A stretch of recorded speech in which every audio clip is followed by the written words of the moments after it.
Let me make sure I got my mic on. Turn to 2 Samuel chapter 5. 2 Samuel chapter 5, verses 17 through 25. 2 Samuel chapter 5, verses 17 through 25. Also, for the handful of you from Portugal, I've got my Portuguese translator right here in the front row. So you're covered tonight. Turn to 2 Samuel chapter 5, verses 17 through 25, and a message I have entitled, Sacred Chickens. All right, so tomorrow starts off the third greatest time of the year, the NCAA tournament, second only to Christmas and Easter. Those of us that enjoy college basketball, or at least filling out brackets, you still have that hope that this is the year you finally win your bracket challenge or whatever it is that you go. And I've had the pleasure, or I'll go with unique experience of watching a lot of these basketball games with you throughout the 10 or so years I've been on staff here. And what I find really interesting is how us rational, logical, Bible-believing folk think that somehow we can personally affect the outcome of that game based off how loud we yell at that television. And I've seen a lot of your assorted like game day rituals or superstitions, like I've got to sit in this spot at this time, or have these people over, or not have these people over. When I was very first on staff here, I made the mistake of making a Carolina Duke joke about Carolina beating Duke in the upcoming game, and then Carolina, of course, turned around and lost. And half of you said it was my fault, and the other half of you thanked me for it, depending on what kind of color blue you were. And even if it's not necessarily sports related, but that seems to be where it manifests itself in the most in the South, is I think all of us have some kind of lucky item that we have in our lives. I knew a guy in high school that declared Friday the 13th were his lucky day in which he could do no wrong, and had like a mountain of evidence behind it. And I've met plenty of you with lucky outfits or lucky ties or lucky numbers or whatever else. So as I've been going through history with the girls, this is really not a new concept. This goes back as far as we have history. The Romans, the height of the Roman Empire, when they had conquered a majority of the known world at the time, they had sacred chickens. Now, I'm not talking about like grandma's fried chicken. These were chickens that they would consult for guidance and wisdom to make their decisions, especially before the battle. And if the chickens ate a lot, it was a good sign. And if the chickens wouldn't eat, it was a bad sign. In fact, during the First Punic War, there was this general named Claudius, and he brought his sacred chickens with him on his boat because he was in the Navy. And he had this plan to launch this surprise attack on this enemy fleet. And if you want to read more about the details about this, it was called the Harbor of Drepana. But the guy whose job it was to watch and interpret the chickens said, chickens aren't eating, don't attack. And Claudius got mad and said, well, if they won't eat, let them drink. And he took all the sacred chickens and tossed them into the ocean. And he goes into his attack, right? The Romans got massacred, absolutely massacred. The majority of the fleet was lost. Claudius returns to Rome in shame, gets arrested, and almost executed because he disrespected the sacred chickens. Because at that time, they were considered the secret to Rome's success. Tonight, we're going to find the secret to King David's success. And to all of us, really should not be a secret at all. So 2 Samuel 5, 17 through 25. When the Philistines heard that they had anointed David king over Israel, all the Philistines went up to search for David. And David heard of it and went down to the stronghold. The Philistines also went and deployed themselves in the valley of Rephaim. So David inquired of the Lord, saying, shall I go up against the Philistines?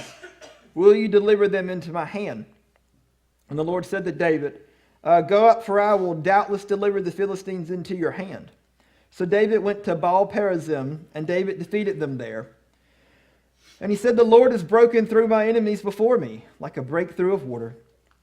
Therefore he called the name of the place Baal-perazim, and they left their images there. And David and his men carried them away. Then the Philistines went up once again and deployed themselves in the valley of Rephaim.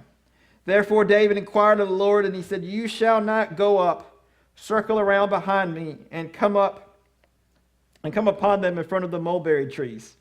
And it shall be, when you hear the sound of marching in the tops of the mulberry trees, then you shall advance quickly, for then the Lord will go out before you to strike the camp of the Philistines." And David did so as the Lord commanded him, and he drove back the Philistines from Geba all the way to Gezer.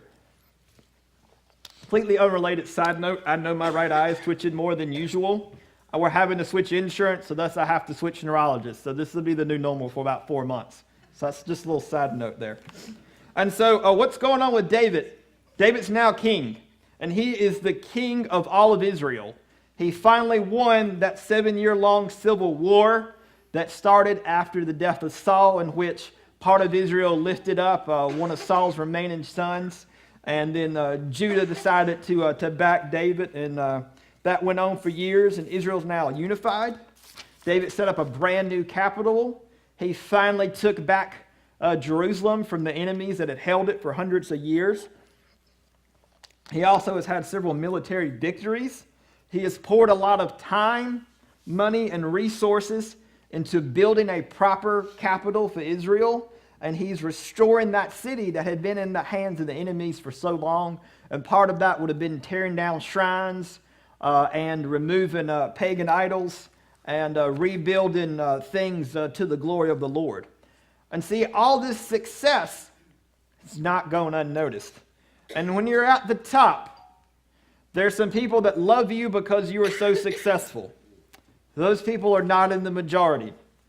The rest hate you and are jealous of you and or feel threatened by you. As a kid, did anyone ever play King in the Mountain? And so what you would do is, someone would get up to the top of the dirt hill and yell, "I'm the king of the mountain," and then like 3 of you would rush him and shove him off, right? And then the person still standing was the new king of the mountain. And you're like, "I'm the king of the mountain," and then the same thing, and it go on till someone got hurt and cried and went and told their mom. And that was usually me, in all fairness. So as I discovered in my attempts to play King of the Mountains, it was really easy to get to the top because you wait till the guy wasn't looking and you get him from behind. But then that's what the next guy did to you. So it was a lot easier to get to the top than it was to stay on the top. So the Philistines, after a couple of years of silence, watching Israel more or less fight amongst themselves, are now threatened by David, probably angry at David, for reasons we'll get into in a minute, and David's got to go before he gets any stronger. And so they're not messing around at this point. It says that the Philistines got together in full force. This was all 5 major Philistine cities that almost never got along, but these 5 different Philistine lords all agreed they didn't like David, and that Israel without David as king was in the Philistines' best interest. So they all get together, and they set up in this valley so they can mount this large assault onto Jerusalem. David sees this coming, and it says he retreats to his stronghold. Most likely he retreated to Jerusalem. He possibly could have gone to a different military stronghold. But what David does was, when he sees the enemy outnumbering him, when he sees this massive battle coming, he wisely retreats to a place of strength. So the first question I want to ask you tonight, if you don't get anything else, I say, where do you go when life gets tough? One of the running themes in revival was, why do so many of us, when life gets difficult, stop going to church? It should be the exact opposite. That's when we should come and anchor ourselves into the firm foundation that is Jesus Christ, because nothing else is going to hold. Absolutely nothing else is going to hold. And so when the enemy is after David in full force, David knew where to go physically, but he also knew where to go spiritually. This is the same man that wrote most of the Psalms. This is the same man that wrote Psalm 18:2. This says, "The Lord is my rock and my fortress and my deliverer, my God, my rock, in whom I take refuge, my shield and the horn of my salvation, my stronghold. David knew where to go when things got tough, and that was right to the Lord. And then it says, so the Philistines come and they spread out, and then David inquires of the Lord. He says, shall I go and attack the Philistines? Will you deliver them in my hands? And the Lord says, go, I will surely deliver the Philistines into your hands. When you read the New Testament accounts of David, David's referred to as a man after God's own heart. Now, if you're tying that into all the different sermons that I've done, we saw that David was a man just like the rest of us. And he made a lot of really bad decisions, just like the rest of us, concerning his life. And all those bad decisions were made because he didn't first consult the Lord before he made those decisions. And so when we say David is a man after God's own heart, this is why. It's because when he's in a difficult situation, he turns to the Lord. He doesn't try other things first. He's not using the Lord as a last result. He didn't put Facebook poll after Facebook poll until he got the answer that he wanted to have to begin with. He's not dependent on his own cleverness to try and solve this problem himself. But he could. Where was he before he was king of Israel? He lived with the Philistines. He was a general in their army. In fact, he was most likely part of the royal guard. He was very, very high ranking within the Philistines' military system.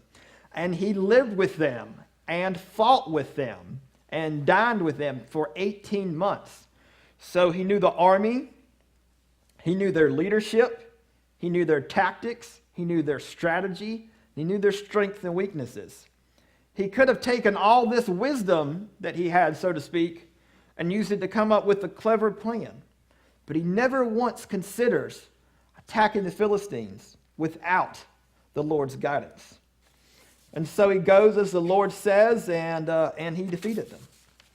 So here's this just amazing concept here in Scriptures. David does what the Lord told him to do, and he was successful. That's mind-blowing. After the victory, David stands up and goes, well, I won again. It's because I'm so great. My game plan was excellent, and my leadership brought us to victory. Nope, that is not what he does. His victory speech is, the Lord has allowed us this great victory, and therefore I will praise the name of the Lord. Amen. David seeks the Lord's guidance. David carries out the word and will of the Lord, and then David gives God the glory for the victory. I'm really hoping you're seeing the pattern here and connecting the dots. And then it says that the Philistines abandoned their idols or abandoned their images, depending on what translation you have. And for us, this sounds kind of weird and almost becomes like a throwaway verse. Because when we read abandon their images, we're thinking maybe they left a bunch of pictures on the ground. Or even to some degree, when we see abandon their idols, we almost might view that as the Philistines switched religions, and thus they abandoned their idols. You see, back then what you did is you had most likely wooden or precious metal statues of your particular deities, of your gods. And if you ever go on a mission trip anywhere in the Asia region, it won't be far before you see these shrines and you see these graven images all over the place. And what you do back then is when you went to war, you brought your idols with you. There was someone whose job it was to carry the idols into battle. And so if they abandoned their idols in the midst of battle, because when you retreat, you took the idols back with you. So for the Philistines to abandon the gods that they worshipped, these idols in the middle of the battlefield, means that they were completely routed by the forces of Israel. So not only did it show a complete military victory, but it also showed a complete spiritual victory as well. Because we know in Chronicles, as David's men would find abandoned idols in the field, they would take them back and they would destroy them and they would burn them. What an encouragement that must have been to his men, especially the ones that had been with him for so long. You got to realize for years these men followed David, supposedly God's chosen king, and they were living in caves. They were on the run, and they were homeless. And then these men are following David, supposedly God's chosen king, And they had to fight a civil war and had to fight against their own brethren, against their own countrymen. And so finally, David's finally made king, and they go into battle, and there's this great victory, and they're destroying idol after idol after idol. And what they're seeing firsthand is the power of a man willing to follow the Lord, and the power of a man that is giving glory to the Lord. And so all throughout all of David's Psalms, you never see him glory in himself. You always see him glory in the Lord. And so his men are seeing this as well. And this is the leadership of the country. And it's all often the case, as go the leaders, so goes the country. And so David, in this point in his career, is doing really well. And we're seeing God's victory because of that. And so some time passes and the Philistines come up and they spread out in that valley once again. They're going to try it a second time. Because it worked so well the first time, I guess. And David goes, well, I got this. I already beat him once. I know I can beat him a second time. No, he doesn't. It says, so David inquired of the Lord, and the Lord answered, don't go straight up. Just what he did last time. Circle around and attack them in front of the poplar trees, and you're going to hear this sound marching in the top of the trees. And when you hear that sound, that's your signal to attack, because that is me going in front of you to strike the Philistine army. So the Philistines have been defeated, regroup, and try it one more time. And after the first easy victory over the Philistines, David here shows a tremendous amount of wisdom. Because he's wise enough to wait on the Lord before the second battle. It's easy for a lot of us in this same situation of facing the same battle a second time of, I fought this before, I know how to win. God, you can sit over there. I got this. It's going to be easy. The other day, got off the phone with one of you, and I was a little more frustrated than usual, and Madison picked up on it and was like, who were you talking to on the phone? Just someone from church. Were they not listening again? No.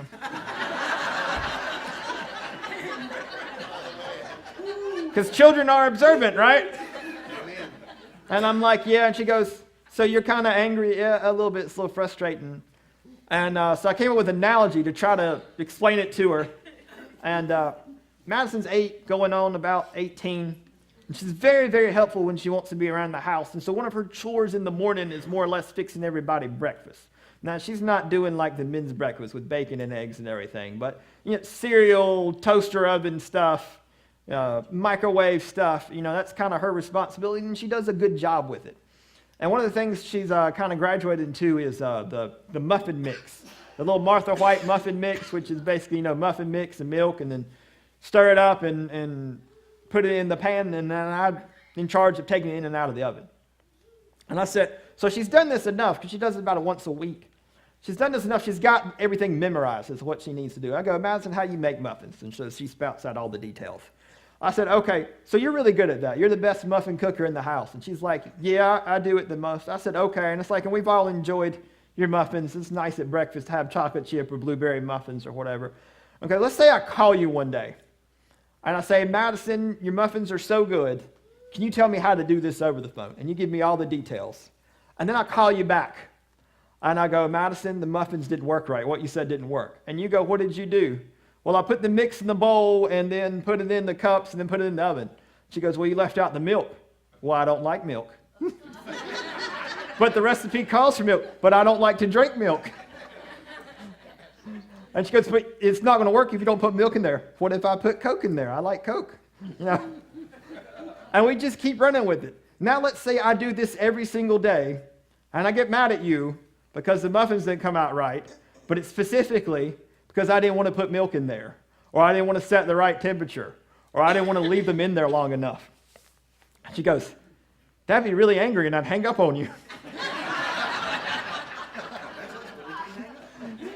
And I'm like, yeah, and then they call David when I hang up, and there's an extra thing he has to deal with, And so I'm like this as well, right? We know what we're supposed to do. We know what we're supposed to do every single time. We just don't want to. David here is wise enough to not think he can do this on his own and not do it his way. He knows he has to seek the Lord every single instance. And he does that.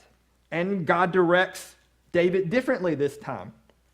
As even against the same enemy, the battle is not always the same. The Lord told David to listen for this rustling in the trees and then to attack when the moment was right. Spurgeon said specifically of this passage right here, when we see the work of God happening around us, and it's like the sound in the mulberry trees. The rustling sound should awake us to prayer and devotion. A time of crisis or tragedy is also like the sound in the mulberry trees. The rustling sound should awaken us to confession and repentance. Now, what should I do? The first thing I will do is I will bestir myself. But how shall I do it? I will go home this day. I will wrestle in prayer more earnestly than I have been wont to do, that God will bless both the minister and multiply the church. I've had a lot of you ask on more than one occasion, why doesn't the Lord speak to me the way he spoke to Moses or to David or the Apostle Paul? The very first thing I'm always going to say to you is, who says he doesn't? I talk to my children all the time. So for the handful of you that aren't aware of this, I've got 4 kids ranging 8 to 18 months, and I also homeschool them because you might not have thought I was quite crazy enough at that point. So they're kind of covering all the bases. And I talk to them constantly. How often do they respond and obey on the first try? Those of you that have kids or have been a kid. Right? Almost never, right? Why? Because I can, even without the mic, I think I can project my voice, at least for a limited amount of time, all the way back to Todd. Todd, let's not test that right now. All right? So I can easily project it from here to Ronald, which is about the distance between me and the kids when I need something. And I'm like, Madison, Sam.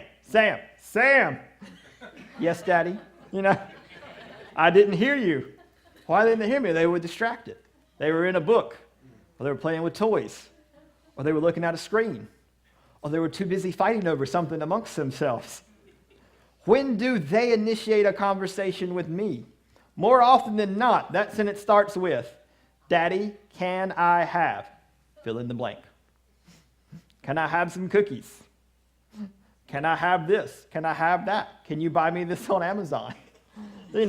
Just kid stuff. Now, I love my kids, and I've got good kids, and I think they all have very kind hearts, and I'm very grateful for all of you that have poured life and energy and scripture into their lives. But they're still kids, and they're still sinners. No one had to teach them that. They kind of got that on their own. And when I don't give them what they want right away, there's usually weeping and gnashing of teeth.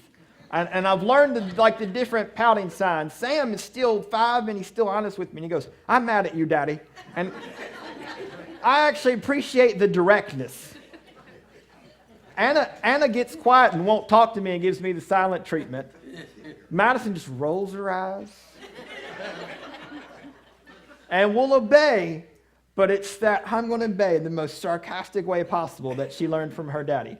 So Lucas just goes, but, because he's 18 months, so that's a little different. He's usually mad because I won't let him play in a toilet, but. And then on the other end, when we're homeschooling, or they're doing a chore and they come, and I've told them you can always ask Daddy for help, because I intentionally give them stuff that they can't do by themselves to teach them that they have to learn to ask for help. But the second part of that is it has to be willing to accept the help once they ask for it. And the first part's not as hard as the second part. Because when they say, Daddy, can you help me with? What they're really saying is, Daddy, can you do this for me? And when you tie all that together, God calls us his children. That's not a mistake. It's in part because he loves us unconditionally. It's in part because we behave towards God like my children do to me. And your children did to you, and you did to your parents. And that's why he does it. When he speaks to us, I think we're often just far too distracted to hear him the first 200 times he points us in whatever direction he's pointing us in. When we ask God for help for something, more often than not is, God, do this for me. I don't want to do it myself. What's the secret to David's success, known as the greatest king of all Israel? It's really this last verse. So this last verse in verse 25. It says, and David did so as the Lord commanded him. It's interesting is the Lord never once gives anyone a suggestion. The Lord never once shares his opinion with someone. The Lord commands. And anyone that has a right to command in your life, it is the Lord. Above and beyond all other principality, power, and authority. And David was willing to follow that command. That's it. We have all these books, and we have these WWJD bracelets, and all these secrets to your best life now. And the reason we want some kind of complicated religious ritual truth is because we don't want to believe verse 25 and that David did as the Lord commanded him. No lucky shirts, no power ties, no crossing his fingers behind his back, no sacred chickens. Just a man willing to follow the commands of the Lord. Brother T.R., close us in a word of prayer. Father, thank you tonight for Brother Glenn. Thank you for the word. The Lord, help us to do as David during the times of our troubles, our goings and comings. God, that we will ask God what we need to do, how we need to do it, and when we need to do it. And God, help us to wait on you, wait on your word, wait on your leadership. Father, thank you. Bless, Lord, the rest of our week. Give us safety. Father, bless those, Lord, tonight that are sick. God, I pray for each one here tonight. God, I thank you and ask your blessings upon the choir as they practice. God, I thank you for Brother Glenn, Brother David. God, help us now to be what you would have us to be, say what you would have us to say, go where you have us to go. And we thank you, love you, praise you. In Jesus' name, amen. Love you guys. Enjoy your week.